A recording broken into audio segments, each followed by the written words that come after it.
നമസ്കാരം. നമ്മൾ പറയാൻ പോകുന്നത് 2026 വർഷഫലമാണ്. അനിഴ നക്ഷത്രമാണ്. വൃശ്ചികത്തിൽ ഉൾപ്പെട്ട അനിഴ നക്ഷത്രം എന്ന് പറഞ്ഞു കഴിഞ്ഞാൽ വില്ല് പോലെ കാണപ്പെടുന്ന 9 നക്ഷത്രങ്ങൾ ചേർന്നാണ് അനിഴ നക്ഷത്രം എന്ന് പറഞ്ഞു കഴിഞ്ഞാൽ.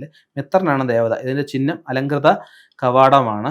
നമുക്ക് ചെറുപ്പകാലത്ത് ഒരുപാട് പരിശ്രമിച്ച് ഇവർക്ക് നല്ല ഉയർച്ചയെത്തുന്ന നക്ഷത്രമായിട്ടാണ് അനിഴ നക്ഷത്രത്തിനെ പറയപ്പെടുന്നത്. നക്ഷത്രക്കാർക്ക് ഈ വർഷം അനുകൂലമായ സമയമാണ്. കർമ്മത്തിൽ അഭിവൃദ്ധി ഉണ്ടാവാൻ ഉദ്ദേശിച്ച സ്ഥലത്തേക്ക് സ്ഥലം മാറ്റം, സ്ഥാനക്കയറ്റം കിട്ടാനുള്ള സാധ്യത, നല്ല വീട്, നൂതനമായ വീട് വെക്കാനുള്ള സാധ്യത കാണുന്നുണ്ട്. ഭരണി നക്ഷത്രമാണ് ഇവരുടെ വേദമായിട്ട് പറയപ്പെടുന്നത്.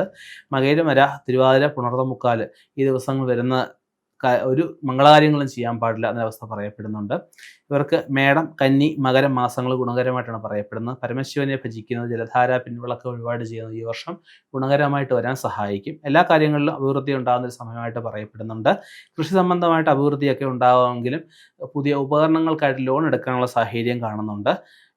കുറച്ച് ചിലവുകൾ വർദ്ധിക്കുന്നൊരു വർഷം ആദ്യം ഇവർക്കൊരു ഫലങ്ങളൊക്കെ ഉണ്ടായി എന്ന് വരാം. മൊത്തക്കച്ചവടം നടത്തുന്നവർക്ക് ഈ സമയം വളരെ അനുകൂലമായിട്ട് പറയപ്പെടുന്നുണ്ട്. സന്താനങ്ങൾ പഠിപ്പിനൊത്ത് തന്നെ നല്ല ജോലി കിട്ടാനുള്ള സാധ്യത കാണുന്നുണ്ട്. മേലുദ്യോഗസ്ഥരിൽ നിന്നും അനുകൂലമായിട്ട് ഇടപാടുകളൊക്കെ പ്രതീക്ഷിക്കാവുന്നതാണ്. പൂർവിക സ്വത്തുക്കൾ അധീനതയെ വന്നു ചേരും. ചെറിയ വാക്കുതർക്കങ്ങൾ ഉണ്ടാകുമെങ്കിലും അതിനെയൊക്കെ ഇവർ തൃണവൽക്കരിച്ച് മുന്നോട്ട് പോകുന്നതായിരിക്കും. ദൂരയാത്രകൾ ചെയ്യേണ്ട അവസരങ്ങൾ വരുന്നതായിരിക്കും. ജോലിക്കായിട്ട് ശ്രമിക്കുന്നവർക്ക് ആഗ്രഹം സാധിക്കുന്നതായിരിക്കും. നല്ല ജോലി കിട്ടാനുള്ള സാധ്യത, പ്രത്യേകിച്ച് സർക്കാർ, അർദ്ധ സർക്കാർ, കേന്ദ്ര സർക്കാർ ജോലിക്കൊക്കെയുള്ള സാധ്യത കാണുന്നുണ്ട്. സ്ത്രീജനങ്ങൾക്ക് ഗർഭാശയ സംബന്ധമായിട്ട് ചെറിയ രോഗങ്ങളൊക്കെ ഉണ്ടാവുമെങ്കിൽ അത് ഒരു ഡോക്ടറോടെ കാണിച്ചിട്ട് അതിന് അന്തിമ തീരുമാനം എടുക്കാമെന്ന് പറയാനുണ്ട്. സാഹിത്യകാരന്മാർക്ക് ഏറ്റവും നല്ലൊരു സമയമായിട്ട് പറയാം. പണവും പ്രശസ്തിയൊക്കെ ഉയർന്നൊരവസ്ഥ പറയപ്പെടുന്നുണ്ട്.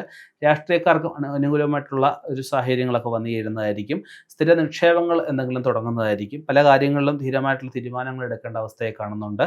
ഉദ്ദേശിച്ച ഫലം, യാത്രകൾ കിട്ടിയെന്ന് വരികയില്ല. വർഷം മധ്യത്തിൽ ഗൃഹത്തിൽ ചില അനിഷ്ടങ്ങളൊക്കെ ഉണ്ടാവാനുള്ള സാധ്യതയും വർഷം മധ്യത്തിൽ കാണുന്നുണ്ട്. അവരുടെ ശ്രദ്ധക്കുറവ് മൂലം സാമ്പത്തിക നഷ്ടങ്ങളും വർഷം മധ്യത്തിൽ ഉണ്ടാകാം. അമ്മയുടെ സ്വത്തുക്കൾ പങ്കുവെക്കുമ്പോൾ എന്തെങ്കിലും ചെറിയ ഏറ്റക്കുറച്ചിലുകളൊക്കെ ഉണ്ടായെന്ന് വരാം. കൃഷിയിൽ നിന്ന് വരുമാനം വർദ്ധിക്കുന്ന അവസ്ഥ, സ്ത്രീകൾക്കായാലും എന്തെങ്കിലും ചെറിയ ബിസിനസ്സുകളൊക്കെ തുടങ്ങുന്ന സാഹചര്യങ്ങളൊക്കെ വന്നു ചേരുന്നതായിരിക്കും. ഏർപ്പെടുന്ന എല്ലാ കാര്യങ്ങളിലും പൂർണ്ണമായ വിജയം ഉണ്ടാവുമെങ്കിലും ചില സുഹൃത്തുക്കൾ മുഖേന കൂട്ടുകച്ചവടം ചെയ്യുമ്പോൾ ശ്രദ്ധിക്കണമെന്ന് പറയപ്പെടുന്നുണ്ട്. സ്വതന്ത്രമായിട്ട് ജോലി ചെയ്യുന്നവർക്ക് ഈ ഒരു വർഷം പൊതുവെ ഗുണകരമായിട്ട് പറയാവുന്നതാണ്. അതുപോലെ എല്ലാ കാര്യങ്ങളിലും പ്രത്യേകിച്ച് സമയനിഷ്ഠ പാലിക്കണം എന്ന് പറയപ്പെടുന്നുണ്ട്. വാഹനാപകടം ചെറിയ രീതിയിൽ ഉണ്ടാവാൻ സാധ്യതയെ കാണുന്നുണ്ട്. അതുപോലെ ബിസിനസ്സിൽ പുതിയ ആശയങ്ങളൊക്കെ നടപ്പിലാക്കുമ്പോൾ ഒന്ന് ശ്രദ്ധിച്ചിട്ട് അതിൻ്റെ വരുമാനങ്ങളോട് ശ്രദ്ധിച്ചിട്ട് നടപ്പിലാക്കണമെന്ന് പറയപ്പെടുന്നുണ്ട്. ആരോഗ്യഹാനി സഹോദരന്മാർക്ക് ഒന്ന് കാണുന്നത് ശ്രദ്ധിക്കുക. കൃഷിയിൽ നഷ്ടങ്ങൾ സഹോദരന്മാർക്കോ അല്ലെങ്കിൽ സുഹൃത്തുക്കൾക്കൊക്കെ ഉണ്ടാകാൻ സാധ്യത കാണുന്നുണ്ട്. നമുക്ക് വർഷാവസാനം വളരെ ഗുണകരമായിട്ടാണ് ഇവർക്ക് പറയപ്പെടുന്നത്. ജീവിത നിലവാരം മെച്ചപ്പെടുത്താൻ ഇവർക്ക് ആവുന്നതായിരിക്കും. ആനുകൂല്യങ്ങൾ ലഭിക്കാനുള്ള സാധ്യത, ഗുരുതുല്യരായിട്ടുള്ള ബന്ധുവിന് എന്തെങ്കിലുമൊക്കെ ചികിത്സയ്ക്കായിട്ട് പൈസ കൊടുക്കേണ്ട വരുന്ന അവസ്ഥയെ കാണപ്പെടുന്നുണ്ട്. ഔദ്യോഗിക ജീവിതത്തിൽ ജോലിഭാരം വർദ്ധിക്കുന്ന അവസ്ഥ കാണപ്പെടുന്നുണ്ട്. അതുപോലെ വരുമാനം വർദ്ധിക്കുന്ന സാഹചര്യം ഉണ്ടാകും. ഒരു ടെൻഷൻ അടിക്കേണ്ട കാര്യമൊന്നുമില്ല.